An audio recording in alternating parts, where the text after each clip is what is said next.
Hello, ma'am. How are you?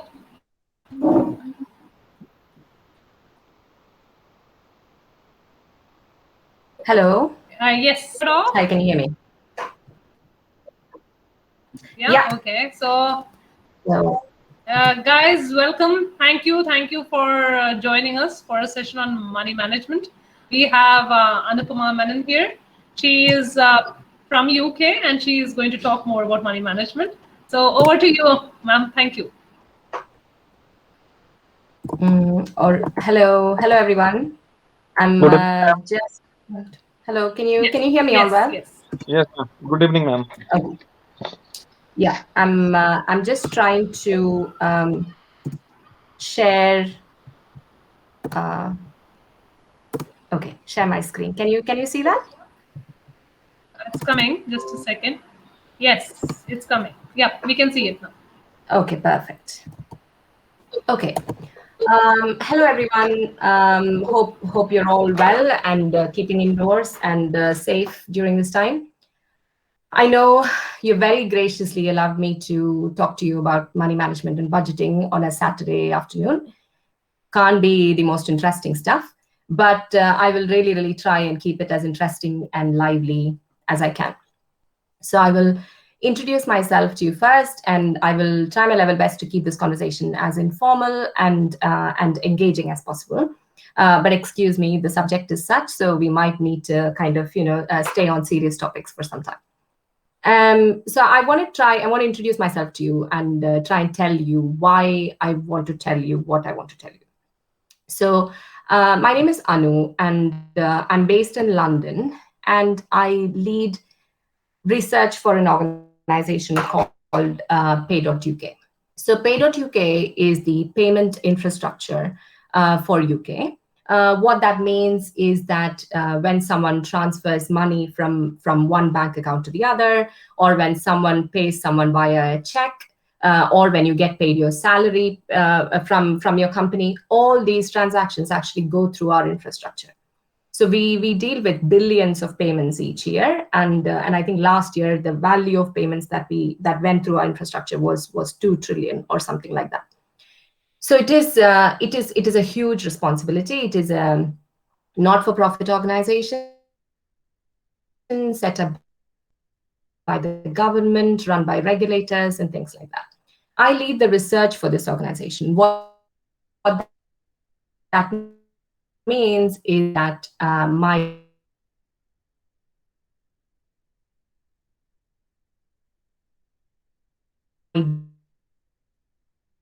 day in and day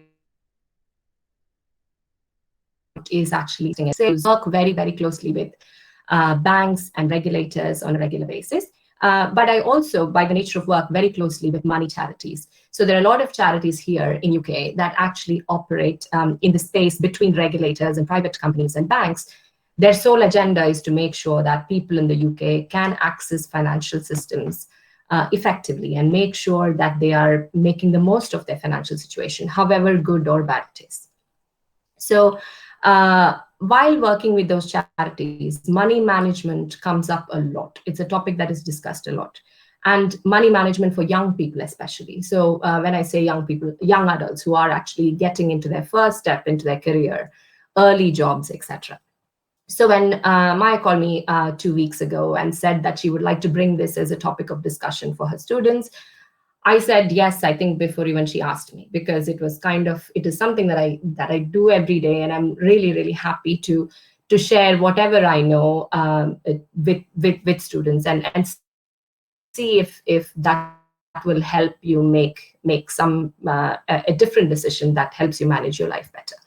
So today I'll try and tell you what I have learned through my job every day for all these years, and more importantly, what I've learned through my experience.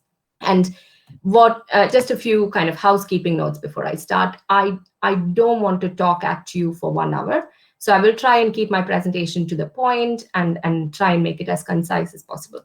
But the real value in this exercise is you kind of asking any questions that you may have, you sharing with the rest of them any interesting tips that you might have come across that makes you do better.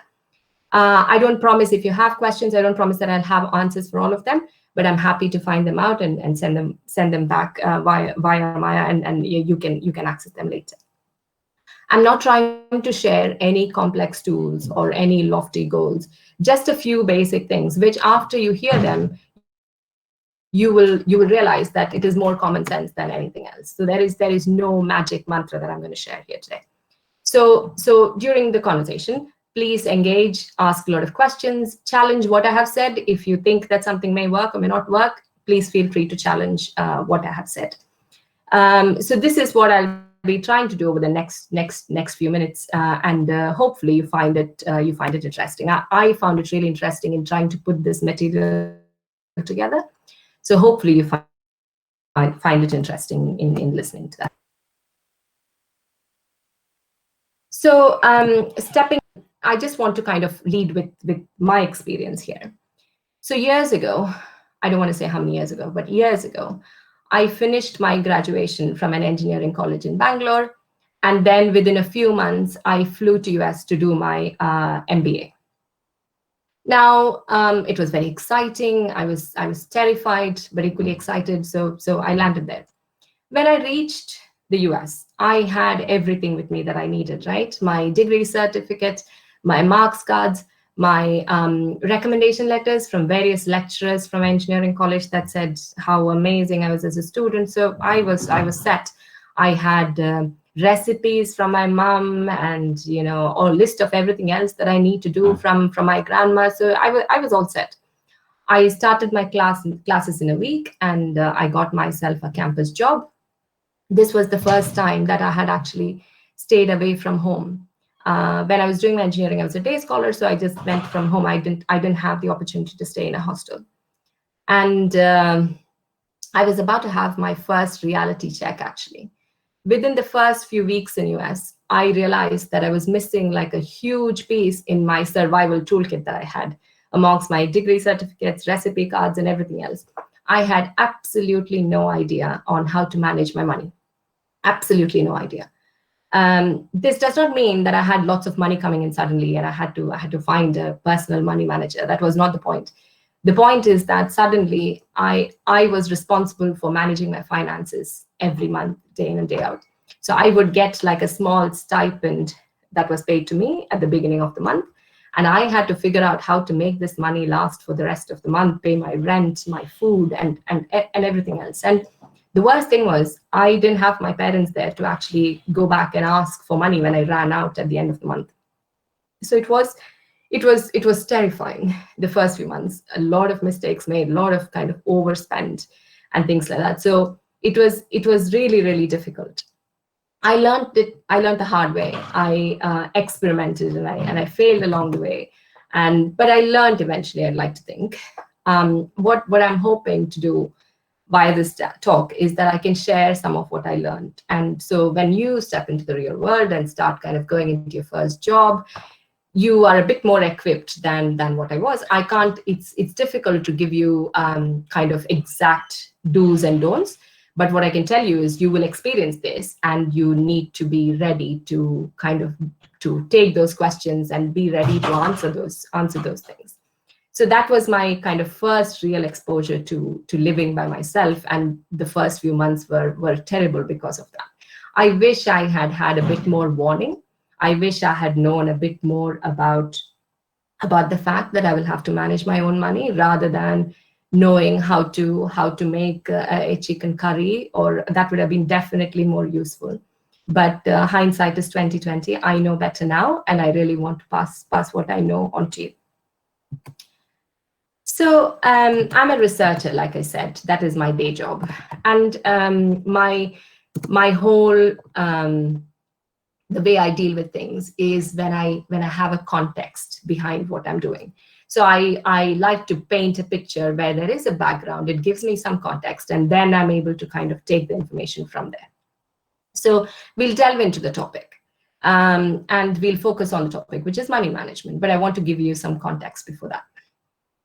We all know that India is the second most populous country in the world. Stats say that about 18% of the world population actually lives in India. The age distribution currently is skewed heavily towards the younger age bracket. Now, what this could mean different in different areas of the country's management. But what it means economically for the country is that it is amazing. It's got this young, enthusiastic, raring to go population that is just waiting to get into a job and really be educated and do so much for themselves and for the country. So it is amazing as far as the country's economy is concerned. It is just great. You can see that we've made a lot of progress in this way. Partly because of globalization and so many other things, and what we have to offer to the world as the kind of the brain power of India's youth. We've made leaps and bounds in kind of the earning capacity. You know that the salaries that we used to make 20, 30 years ago stand no comparison to what a person getting their first job in a MNC today makes. That has really gone up, but it is questionable whether our youth's understanding of managing money has grown proportionately. I don't think so. I think suddenly you've been given kind of this extra kind of almost as a bonus, and you're kind of sat there thinking that, oh my God, there is this extra amount of money that I can spend. Which new car or which shiny new toy can I buy? That is what it is. And I don't think that our youth have been given the arsenal to actually manage that. You can see in this graph here, it kind of says how the income distribution goes and how the gross annual income is going to grow it grew from 2010 to 2016, and how it's going to look in 2025. You can see that the every higher income bracket is kind of growing during these years. So there is a lot happening. There is a lot of extra income coming our way. There is a lot of potential for youth to earn a lot more than they did before. But do they know what best to do with their money once they get that? And that is not very clear at this point. So let's delve a bit deeper. The topic of today's the core topic is financial literacy. So what is financial literacy, and why is this important? And not just for us as individuals, but also as a community. Now, there are several varying definitions for financial literacy, but one that I've shared here includes kind of all necessary aspects. So according to this, it says that financial literacy is defined as a combination of awareness, knowledge, skill, attitude, and behavior that is necessary to make sound financial decisions and achieve individual well-being. So it is what I like about this definition is that it is well-rounded and it has so many different aspects to it. It is so important that all these aspects are with you as an individual for you to call yourself financially literate. So having three of these and not having one, like having the awareness but not having the knowledge and skill to do something with that awareness, makes you just as financially literate as the next person. So it is, when you gather these skills, it is important that you have the whole piece, and it is not just knowing for the sake of knowing. It is working towards a goal, which is your ability to make sound financial decisions, so that you can achieve what you can to the best as your individual capability.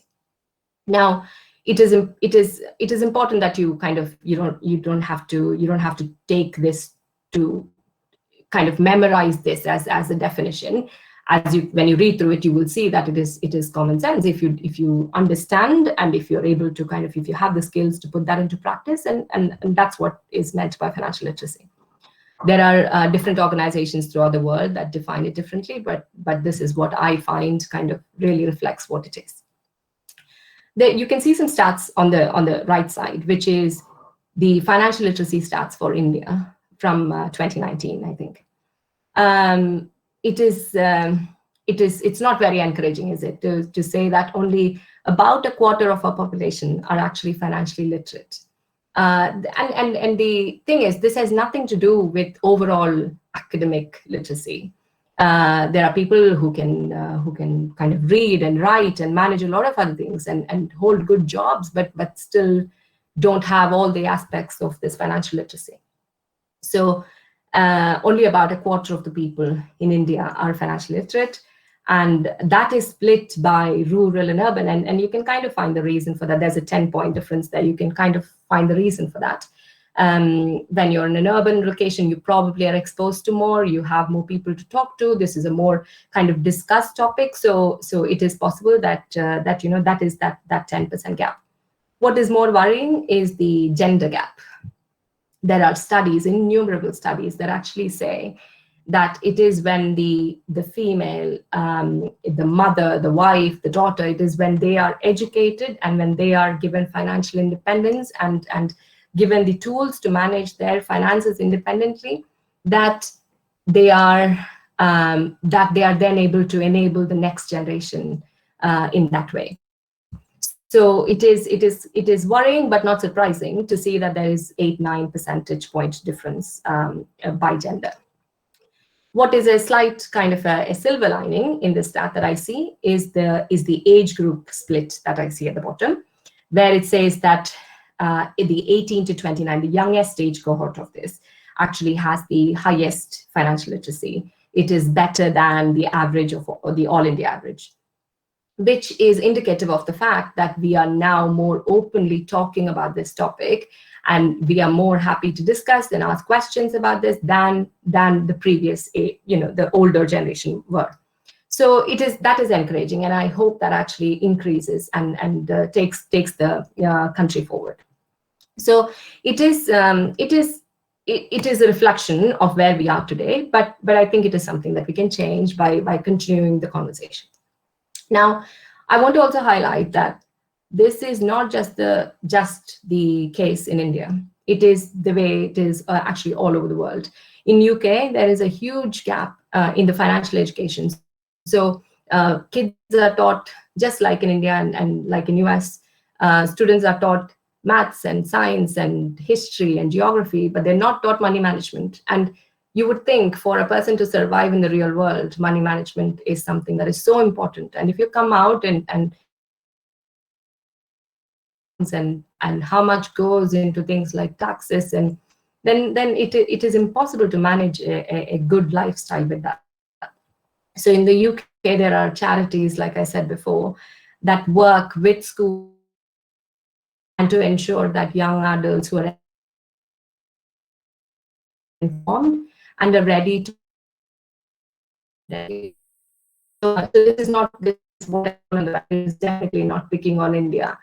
It is the case. It is a case all over the world. Moving on. So we spoke about financial literacy, and we checked at what that means and where we stand as a country, actually probably even globally. And I really want to kind of get into why this matters to us now as individuals.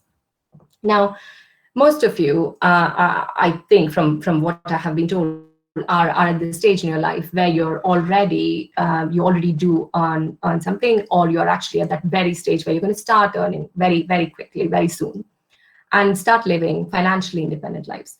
I want to stress financially independent because I'm not talking about you moving away from your family home and living by yourself. It is not that point. It is the fact that you actually, as individuals, will start having an income. And whether you continue to live in your family homes or actually move out independently, it doesn't matter.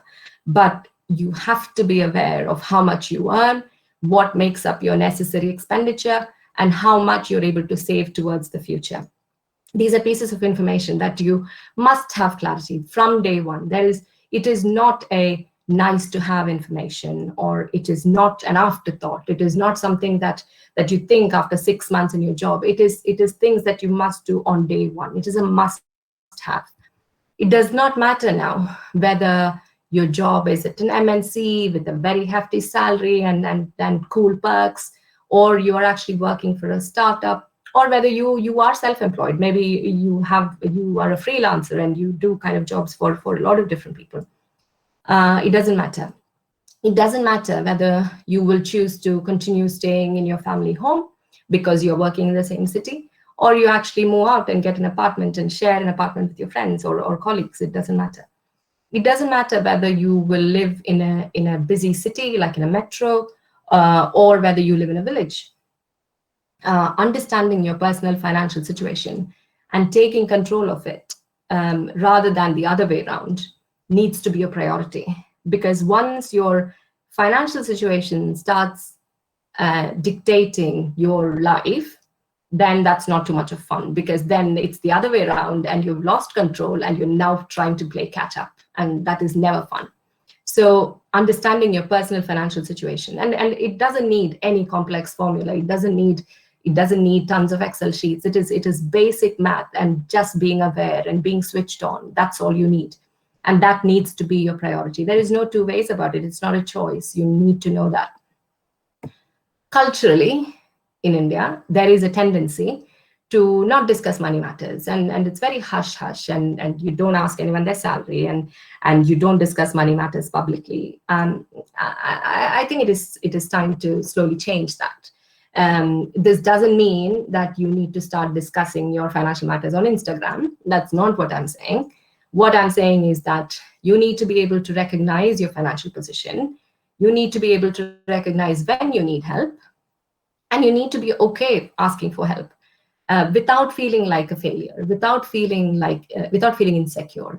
It is like matters of mental health and other things that we have now come to recognize as important to really talk about. It is not good if you feel a certain way. It is not okay to kind of think that you're the only one who feels that way and kind of keep to yourself.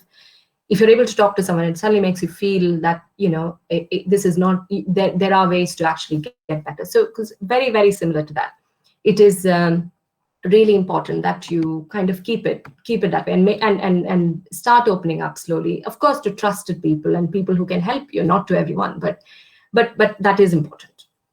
Now, I'll tell you another reason. So even if you want to start sharing these things and telling someone that I don't think I'm doing the best I can with my money, I'm not able to manage. Even if you're having that conversation, even to recognize that, you need to be financially literate, because otherwise you don't know that you're doing wrong. So you need to be aware, and you need to recognize that you're not doing the best that you can, and be okay with sharing that. And that's when you're able to really take advantage of the resources around you. Now, I'll tell you another reason why this discussion has become really, really important today. With what the virus has put us through over the last year and a half, the entire world is upended. Doesn't matter whether you live in UK, US, or in Cochin. Your life is actually changed completely. People have lost their jobs. Businesses in life as we knew it has completely changed. Some of these changes are temporary, and it will come back in a few months when things are all right. But some of them are not. Some of them are permanent, and our work landscape and how we work and the regular 9 to 5 and all these has changed completely. Industries like travel and tourism have to revamp themselves and to rediscover themselves after this is over. Now, in this context, it becomes even more important to really think about your fallback options and the idea of financial security. Do you have enough savings? So not to scare you, but if you lost your job, do you have a backup plan? Do you have savings to carry you through till the next 6 months, or till you find the next job? So in this context, planning your finances and planning for the future has actually become more important than ever before. And this is not the time to be kind of shy or reserved about this. This is the time to really kind of tackle it head on. There is evidence to show. There is evidence. I mean, if you're like me, I don't like to believe what people say. I want to see that it works. And there is evidence to show that young adults who are financially literate, so exactly at this stage of career that you guys are in, where you're actually just stepping into the corporate world, into the work world. So young adults who are financially literate and who go in with that knowledge of actually understanding their finances better, they manage their careers better, they manage their money better, they have a better sense of achievement, and they are in a better position financially when compared to their peers who are financially literate. You can totally understand that. So someone who's actually going in with this knowledge into their first job, first month, they already know how much they're making, how much they need for their basic expenditure, and how much they can save. And they start putting together that. Very much a case of little drops make a mighty ocean. So you start putting that together. And in 6 months, you're kind of already quite a bit ahead of someone who hasn't done that, who joined with you, but who has just been spending every penny that they've been earning. So it really makes a lot of difference. And this is why. So this slide would say is why this, why now? This is why. This is why we need to discuss this now for you as as at your career stage, and while the world is going through this whole thing. So this is why this is important now. So moving on to slightly more technical stuff. Core principles of financial literacy and capability. We have now really said enough and then some more about what is financial literacy and why this is so important in general, and in particular at this stage of your life. There's really no merit in this conversation if we don't kind of share some practical tips in what you can actually do and what you can achieve. And if I don't share some kind of simple ways for you to become financial planning and management. So this list that you see here at the top on the left is actually put together by Pennsylvania State University, and they've kind of come together with, they've come out with kind of a very simple checklist of 5 or 6 different things that kind of encompasses your financial health and your financial understanding. Not surprising that we just kind of do a fair bit of detail on each of them. So this is not surprising that earning is at the top of the list. Earning does not have to mean salary from a job. It can mean money that is given to you by your family. It can mean a stipend, a scholarship. If you're a freelancer, it can mean that money that is coming in that way. It doesn't have to be a steady salary that comes in every month. All it refers to is incoming money. And you need to be clear about the difference with that, with the gross and the net income. It is so important to understand that if your company has told you that your monthly salary is 25,000 rupees, important for you to understand that you won't be getting that in your hand. And you really need to understand what your tax brackets are, what your tax structure is, where you sit, and how much of it is deducted at source. Now, if you're working in a company, your HR team or your finance team actually should be able to help you with that, should be able to kind of give you more idea about that. Now, it definitely, I guarantee you, it won't be the most interesting conversation that you have had. It is definitely kind of, it is like, let's say, going to the dentist, something that you have to do. But it's not fun. But this is something that you must do. That is right in that first month, you really need to understand where you sit. And if your pay slip kind of shows several deductions, you really need to understand why that is going out and what is it going towards, and make sure that you really understand the difference between your gross and what your net salary is going to be, and whether that is justified and whether that's all right. Now, if you're self-employed, you don't have the luxury of having a HR team. So then it's a good investment to kind of talk to a tax consultant, or to really understand very early on where you sit and how that works. And that really, really helps. And beware that there will be kind of plenty of free bad advice floating around. There'll be kind of a lot of things that comes to you with kind of really dodgy tax avoidance schemes and things like that. So just a general principle to have in mind about finances. If it sounds too good to be true, it probably is not true. So you really need to kind of use your research ability, use your common sense to understand whether that makes sense or not. So that is that. Saving is kind of the next aspect of the core principle of financial literacy. Now, contrary to popular understanding, saving is not something that you do when you have money left over after all your expenditure. It is not something that you do with the 10 rupees that you have left over on the 30th of the month before your next salary comes in. It needs to be kind of an essential part of your personal financial management strategy. A simple savings account is all you need to start with. You can find saving options that will put away your money for longer, to kind of save on tax. So there are many things that you can do. when you have a bit more money saved up, there are ways for you to kind of go into kind of long-term FDs or kind of more interesting dynamic products, and your bank should be able to advise you on that. In a less formal way, ensuring that you kind of treat yourself to something. So let's say a vacation, and this is something that I have used consistently since I was a student. When you're kind of treating yourself to a vacation or a slightly more expensive watch or a bag or something like that, don't try to save up for it before you pay for it, rather than kind of go into that cycle of debt where you've actually bought the thing and then you're playing catch up, and that's very much like a cat trying to catch its tail. It's a bit difficult once you're in that circle to come out of that.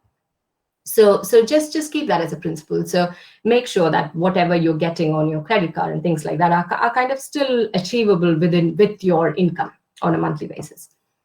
Investing, of course, is kind of an essential part of saving. So making your money work for you is what you say. That's the right thing to do. So you don't want your money to sit kind of in a low interest account. You really want it to work for you and make more money while you are earning more and working hard for it. Again, kind of beware of investment schemes that are promising outrageous returns. And when considering an investment choice, investigate and research thoroughly. And it's also very, very, very key, and I cannot stress this enough, to actually say that every individual stage in life and appetite for risk and what they want to do, what their goals are for saving and what their financial goals are very, very different, and they're very unique to you. So your financial goal as a 24, 25-year-old who's just kind of getting started in their career is completely different from a person who's 50 years old and has only 10 more years to his retirement and is trying to make some kind of quick savings before he gets there. So there's no one size fits all with investments or savings. Really, really important to understand what you want to do with your money and how you want to make it work, and then build that, and then try and research what works for you. And no matter what the scheme is, the devil is always in the details. Read the fine print. Don't take anyone else's word for it. So be smart and astute and make sure that you ask the right questions if you don't understand, again and again, to make sure that you're getting what you want and you're not being taken for a ride. That is very important. Spending is the third aspect of this. Needless to tell you how important this is. An exercise that I practiced early on when I was a student in the US is, when I had very, very little money to do it, is to put myself through a simple question when I go shopping. Whether what I'm going to buy is a need or a want. So this is not with your weekly bread and milk shopping. That's not what I'm talking about. This is about buying something that is a bit kind of extravagant or a bit lavish, and to really see whether it is something that you want and it's a luxury, or it is something that you need. Is it something that you need for your work? Is it something that you need for your classes? So it is important to really, really think about that. And this doesn't mean that you should not indulge in a bit of shopping here and there. But this test is kind of a useful way to really check and see whether something is worth breaking your savings account or breaking your bank for.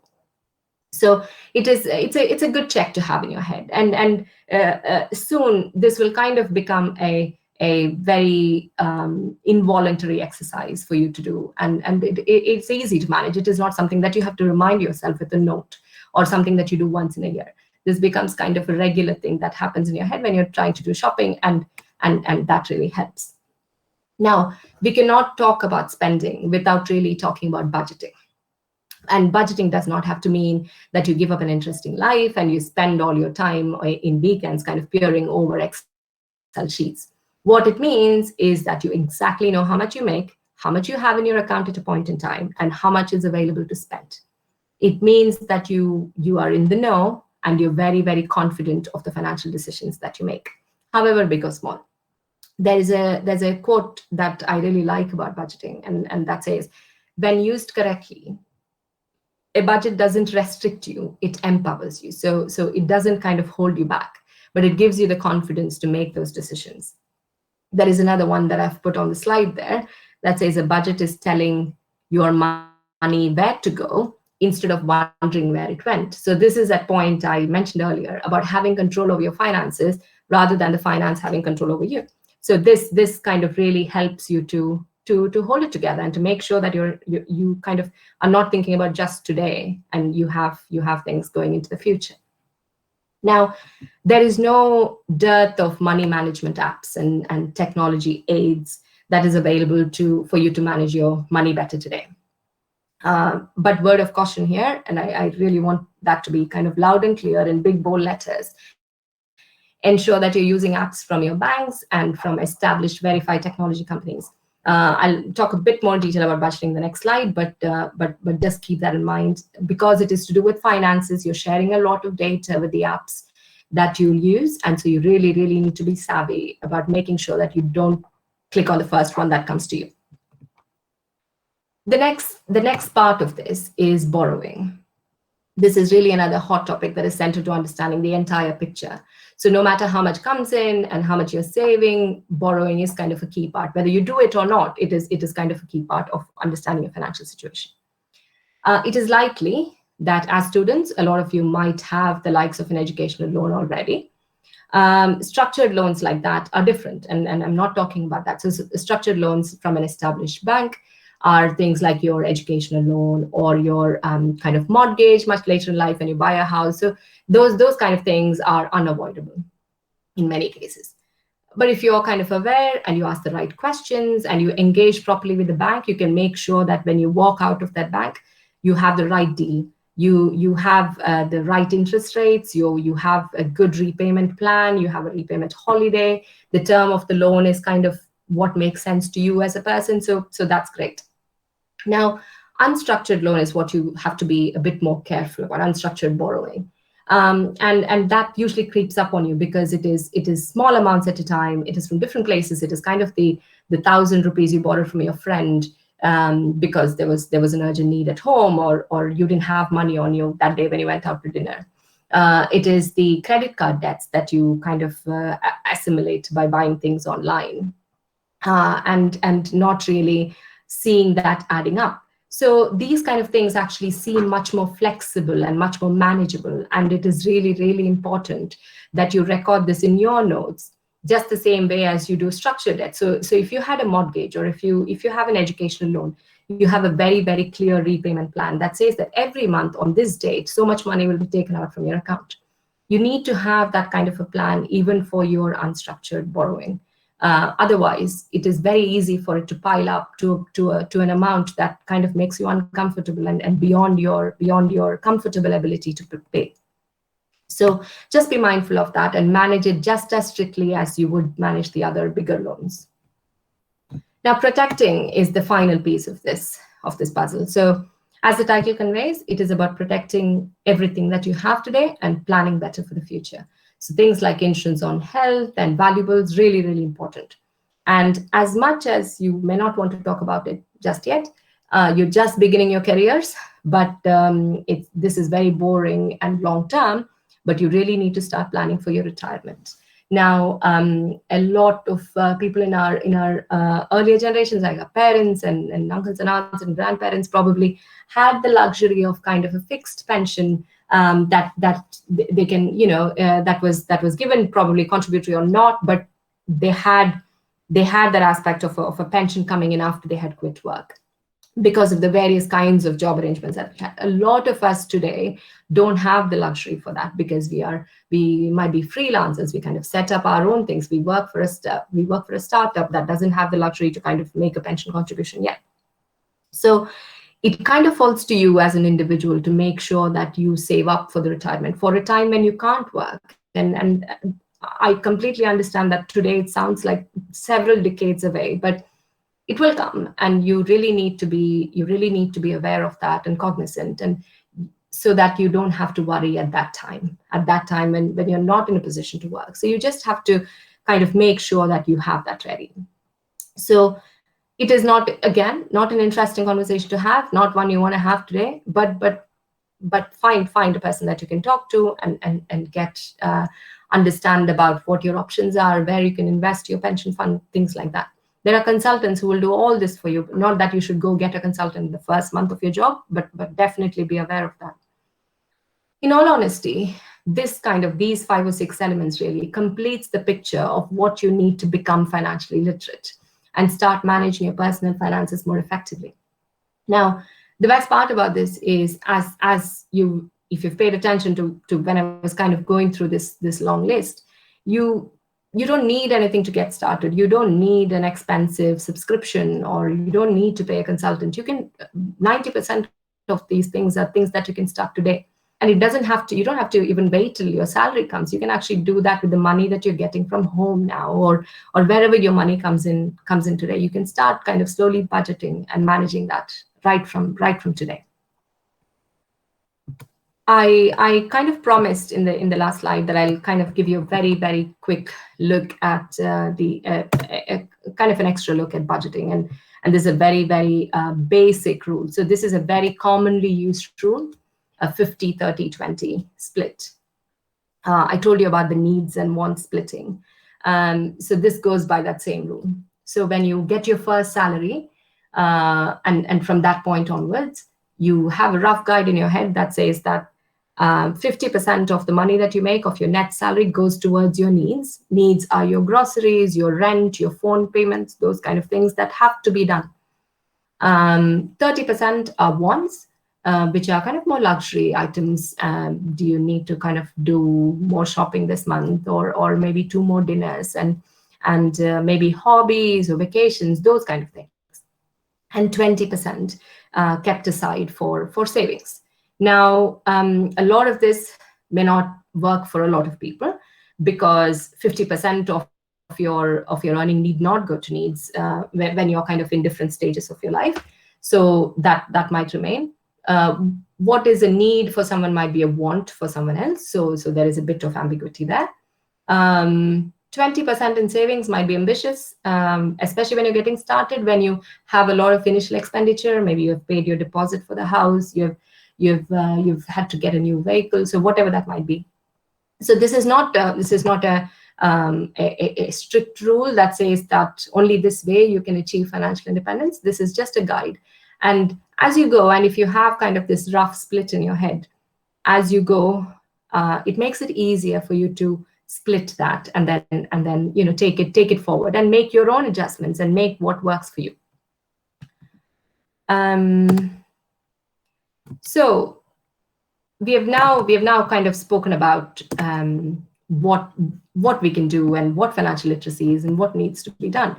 But I just want to kind of leave you with a few tips on how we can achieve these things, and it is easier than ever. Technology has completely kind of revolutionized our lives, and it's never been more evident than this time during the pandemic or during the floods and 2 years ago. So we have organized relief efforts across the globe. We work remotely very effectively. We manage our daily lives completely without stepping out of our front door if that's what is needed. Now, technology has changed how we handle money matters too, obviously. Now, shopping, however big or small, you want to buy a car or just get groceries, it can be done online. Now, this is good and bad. This means that you can actually get anything that you want immediately, or it doesn't put that friction that you have when you actually walk into a store. But let's focus on the positives. Technology has made it so much easier for you to research and compare options. So when a savings option comes up, or when you hear about a new investment vehicle that's come up, it is really great for you that you have technology at your handtips to be able to explore that and research that and read reviews and to talk to people who have done this before, and makes it so much more easier. It's not just about the locality. You can actually talk to people who have done this further away from where you are and really understand whether it works or not. Years ago, when I went to US as a student, I remember a lot of my classmates had used educational consultants to come to US. So the educational consultant would tell you which university is best suited, which course is best suited for you. Educational consultants are still there and people still go to them, but far fewer numbers. We can find out everything that we want, no matter where it is happening at our fingertips now with the internet. So it is not difficult at all. There is no excuse not to be able to find the right information. So this applies to anything that we've discussed today, the almighty Google and a number of apps that really makes your journey easier. Now, I have listed a few apps here, a few podcasts that I found interesting. These are not recommendations from me. These are just examples of things that actually work. And you might want to slowly listen to these and go on these apps and see which one works best for you. Now, again, big bold letters and caution. Money management and budgeting apps require a lot of your personal and financial information. So please be careful before you do that. Verify authenticity, make sure it is safe, it's got enough security. So make sure all that and use your sense. Be very, very vigilant before you get there. Now, you know best what you want from your finances. So use your judgment and research thoroughly. Again, I've said this before, if it sounds too good to be true, it probably is, and it's not great. Now, I want to stop talking and just conclude very, very quickly. So from all this, I know that I haven't given you kind of technical things. I left India 20 years ago, so it is difficult for me to say that this week, this investment app or this investment vehicle is the best thing to do. Don't have the option to do that. And it changes so quickly, that is probably not the right advice to give. What you need to understand is that this is a mindset. You need to kind of get into that way of thinking. So it is not something, money management is not something that you do when you suddenly come into a lot of money or when you get into a lot of debt. It's an activity that you start when you're young and you just continue to do regularly and carry on regularly. It is definitely not a one-time activity. It should not be driven by an external schedule. It is not like doing your taxes. You don't do this once a month or once a year. It should be a regular activity. It's a mindset change. So it kind of comes to a point where you have a mental note of your expenses. And this is not tedious at all. This is not difficult. You don't have to become a boring person to do this. But it kind of becomes second nature once you start doing it. And you will see that there is a lot of value in doing that. There is bad advice at every corner, so beware. There are people waiting to tell you the wrong things. I hope what I have given you is sensible advice today, but really challenge everything that you hear and make your own decisions and talk to people who are well known and who seem really secure in what they're doing. And the last point, and I promise I'll stop with that, your financial situation, your financial goals are your own, really. They're unique to you. There's no other person who has the exact same goals as you do, because your situation is different and your goals are different. So technically, you are your financial manager. You can't, this is not a job that you can hand over to someone and walk away. Maybe when you have millions and billions, there are people who will actually take that as their full-time job. But when you start out and when you're kind of building up that financial confidence, this is definitely a job for you. It is not easy. You have to get down dirty. You really have to research. You have to get your hands muddy, and that's when it works. And that's the only advice I can leave you with. Keep your eyes and ears open, and you are, if you know in your gut that something is right, and if you're able to research that and understand that, nothing better than that. So I hope I've been able to kind of give you some of what I learned over the years. So what I would think of as success from this talk is if each of you have kind of I've planted a seed of thought in your head, and when you now spend money or earn money, if you're thinking about this, and if you're actually saying that you need to find a right way to budget and start doing things mindfully rather than just spending everything that you get, that'll be I would consider this a success in that case. Thank you so much, Anu, for that. Thank you so much. It was such a wonderful session. It really broadened their horizons, I'm sure, because when they go, nobody tells them in school, nobody tells them in college what to do, and you're supposed to figure it out all on your own. But if there's somebody who tells the importance, it kind of, you still have to do things on your own, but it kind of, paves the way. So, Yes. so you put it so simply, so directly. It was really nice. It was very nice. Any questions, guys? We are also putting up the feedback form, so please do fill the feedback form in the chat box. Any questions, anybody, please? You can put it in chat or you can unmute. Anything is fine.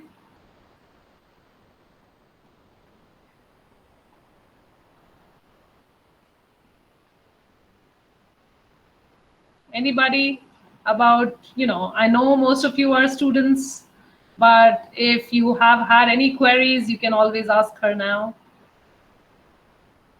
about anything. I mean, financially related. No questions? Everybody is like completely enlightened. Okay, so very helpful and mind igniting. Okay, that was one feedback. Okay, one question, Anu. Mutual funds are better to start or not? So again, I'm not an investment specialist. What again, like I said, it is very much about investigating what's your goal. I mean, it is like think about a Google Map situation, right, where you're trying to go somewhere. You don't start out from your home without knowing where you want to reach. You don't randomly drive. You might do that, but I'm saying on most cases, you want to understand where you want to go. So before asking whether mutual funds is the right thing to go, or what tool is there to use, I think it is about understanding where you want to get. What you have, is that a short-term goal? Do you want to make quick money kind of in a year or 2 years, or are you thinking about long term? So your investment options and your saving options depends on that. So that's a very specific question, I think, to sit with kind of an advisor and say, this is where I am today, this is where I want to be in 5 years, what is the best vehicle for me? I think that is the way to answer that question. Okay, another question. Can you suggest some books for a person who wants to start investing? Okay, I cannot, I won't rattle off a number of names now, but I promise that I will send a list of sensible reads over to you, and then you can pass it on to them. It's not something I have at the top of my head, but I can definitely research and send you some. There are also very interesting podcasts, some of the ones that I listed in my presentation, as well as few others that talk specifically about investing, and kind of they keep it very, very interesting. And there is no sales pitch, so that's amazing. It is not done by a company; it is done by individuals who are interested in this. So that is really, really good to follow. So I can send you a list of few books and a few podcasts. Yeah, I'll put it in the group once she sends it to me. I'll put it in the group. Can you share some podcast which explains about taxation? Yes, I will do the same. Okay. Yeah. There are, of the ones that I have listed, I didn't have enough kind of place on the slide to do that, but each of them had their own specialty. So one of them was about investing, one of them was about budgeting, one of them was about taxation. So for things like taxation, the Government of India website, right, the Income Tax Department, and there it's like Wikipedia for tax, really. I went on that yesterday night. I think it was 11 or 11:30. So not the most interesting read at that time of the night, but definitely that is kind of the horse's mouth. You really want to go there if you want to find out, because once you go there and get a basic idea, and then you talk to a tax consultant, then that makes sense. Because otherwise, you really have to trust what this person is telling you, and you have no way to challenge or check whether that's fine, and that is really, really important. So yes, I will find podcasts and send things for taxation. Okay. So when you send the podcast, just put against it what is it put for. So yeah, so then it's easier for them, whatever they are interested in, they'll just. Yes, yeah, definitely. Any more questions, guys? You can unmute. Hello, ma'am. Yes. Yes. Ma'am, when we start earning, like other than a job or an internship or freelancing, are there ways we can learn to invest in something which are safe, and or options that we can consider as just someone who's just started out? I mean, definitely there is a huge. So quick money is not a thing that you should go after. So definitely read a lot. Talk to people who are in the profession. Talk to people who don't have sales pitches to make to you. So if you actually go to a company that is selling a certain kind of investment vehicle, then rest assured that they will sell that to you. So they will tailor whatever they're selling to your needs, and they will say that this is the best thing for you. So try to do homework in before you go and meet a person like that, or before you talk to them. And there is no shortcut to that. Because like I said, what you want to do with your investment, and whether you want to kind of invest 1,000 rupees and make that into 10,000, or whether you're investing 10,000 rupees when you start, that really is what is going to make the difference about where you're going to invest, and how long you're going to invest it for. So if you have 20 years to make the money, I mean, put it in an FD and forget about it, but if you don't have that, then it is really dependent on these factors: how much you have to start with, where you're trying to go, how long you have, and what's your risk appetite. There are people who are happy with putting money in things like cryptocurrencies now, let's say, for example. I don't advocate that, not saying that, but I'm just giving you that as an example. But there are people who do that because they're willing to take the risk. They're okay with losing the money that they have put in there, but they are happy for it to go double or triple what they've done. But there are many others who are actually quite conservative, and they don't want to take that kind of risk, and they want to be in it for the long haul and make a small gain, but be sure that their capital is there. So it really depends on what your individual appetite is. Unfortunately, there is I mean, there is nothing that replaces kind of like reading and listening to podcasts for a few months and really kind of building up your organic knowledge on the topic, and then talking to specialists. Thank you.